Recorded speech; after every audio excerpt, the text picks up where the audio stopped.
Depois de tanta economia, finalmente você consegue comprar o carro dos seus sonhos. Você se lembra de agradecer a Deus por essa conquista? Mas e quando esse carro quebra um dia no meio do trânsito, fazendo você passar a maior vergonha? Mesmo assim, você ainda se lembra de agradecer a Deus, mesmo enquanto o empurra? Sua esposa não pode ter filhos. Então, após um longo e caro tratamento, finalmente nasce um lindo bebê. Você se lembra de agradecer a Deus pelo seu bebê? E quando, anos depois, com o seu bebê já adolescente, um dia você é chamado na delegacia de polícia para pagar uma fiança a fim de tê-lo de volta, ainda assim, você se lembra de agradecer a Deus pelo filho que te deu? Já ouvi pessoas orando assim: Senhor, muito obrigado por essa desgraça que me deu. Você já ouviu? Pode ser essa casa, esse trabalho, seja lá o que for. Então, como entender 1 Tessalonicenses no capítulo 5, verso 18, que diz: em tudo dai graças. Tudo. É muito importante quando você e eu temos sempre um coração agradecido pelos detalhes da ação da providência de Deus em nossa vida.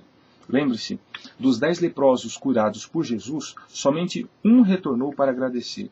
E por este que voltou, temos essa história registrada no relato sagrado, porque Jesus queria destacar a importância de se ter um coração agradecido. Mas hoje eu vou falar sobre um aspecto intrigante da gratidão. Não se pode negar a realidade dos fatos. Fome mata 2 pessoas a cada minuto na Somália. Avião cai matando seus 187 ocupantes. Adolescente drogado mata os pais por R$6. Viúva perde filho afogado numa pescaria. Terrível, não é? Quando nasce uma criança com síndrome de Down, quando após 25 anos de trabalho honesto você é injustamente despedido sem nenhuma explicação, quando uma mãe mantém por anos o seu único filho em estado vegetativo irreversível num escuro quarto de hospital, ou quando você descobre que contraiu o vírus da AIDS numa sessão de hemodiálise, eu pergunto, de quem é a responsabilidade? De Deus? 1 Tessalonicenses 5,18. Em tudo dai graças. Eu volto a perguntar, quem é o responsável pelos sofrimentos e tragédias da vida? Ora, é fácil falar, a culpa é do diabo, mas será que a culpa é somente dele? Ora, ou a culpa é nossa por alguma transgressão, negligência, escolha errada, ou do diabo por enviar alguém ou alguma situação para nos prejudicar. Jamais de Deus, porque a proposta de Deus para o homem é de felicidade total. Ele não criou o homem para sofrer. Então, se Deus não é o responsável pelas tragédias da vida, por que agradecer por algo que temos certeza que não veio dele? Nesse caso, se tivéssemos que agradecer, a quem agradecer? Nem me responda. Já ouvi pessoas agradecendo pelo carro roubado, pela casa assaltada, pelo desemprego e até pela morte de alguém. Nunca me esqueço de um administrador de um hospital expressando sua gratidão numa noite de culto, onde ele dizia assim: eu agradeço a Deus pelo bom andamento do nosso hospital, mantendo os nossos leitos sempre ocupados. Um outro agradecia pelo superávit do balanço de sua farmácia. E o que não diria de um dono de uma funerária agradecendo? É claro, eu compreendo que essa não é a real intenção da pessoa, mas acredito ser oportuno dar um justo esclarecimento em defesa do que Deus realmente faz em sua vida. Muitos abandonam a Deus quando a crise lhes bate à porta, mas o interessante é que essas mesmas pessoas não se lembram dele quando tudo está bem.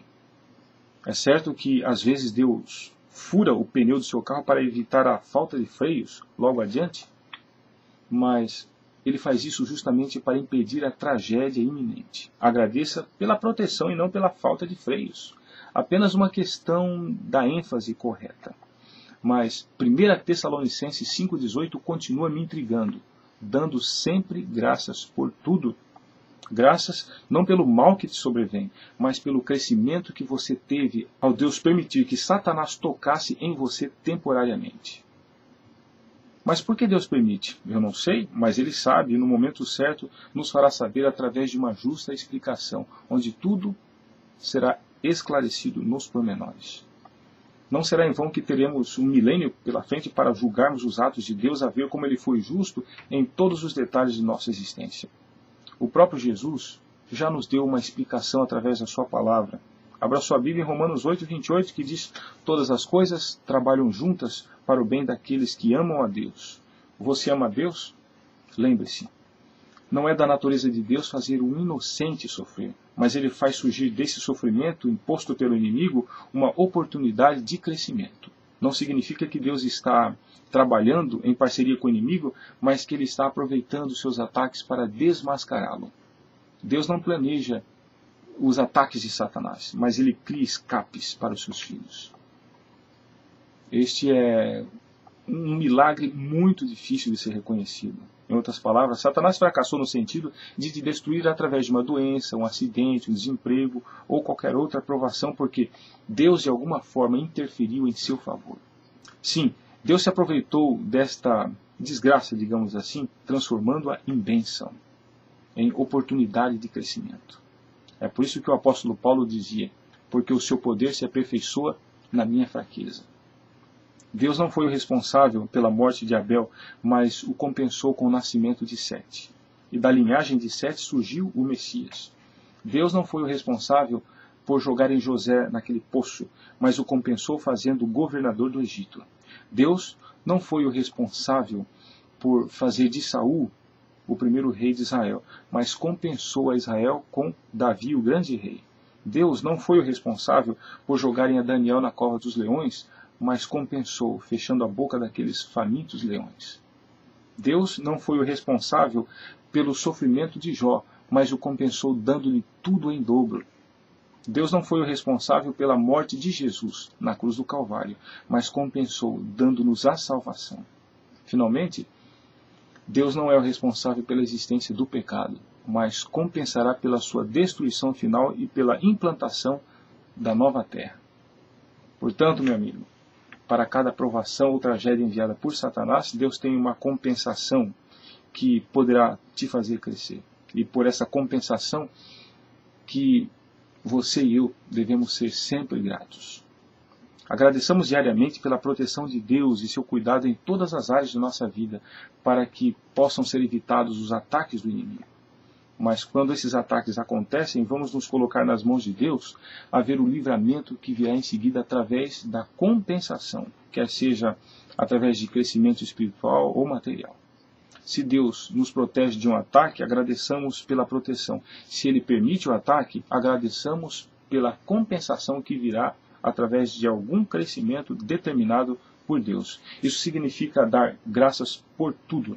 Meu caro, o Deus que não apenas te criou, mas te mantém a cada milésimo de segundo, tomou todas as providências para que você pudesse viver num mundo infinitamente melhor, onde não haverá mais sofrimento, dor, desemprego, doenças, divórcios, não haverá mais morte, onde você estará salvo eternamente com o seu Salvador Jesus Cristo. Sim, não haverá mais a necessidade de qualquer compensação, porque o problema do pecado estará para sempre resolvido. Esse é o verdadeiro motivo pelo qual devemos em tudo dar graças. A propósito, você já agradeceu hoje?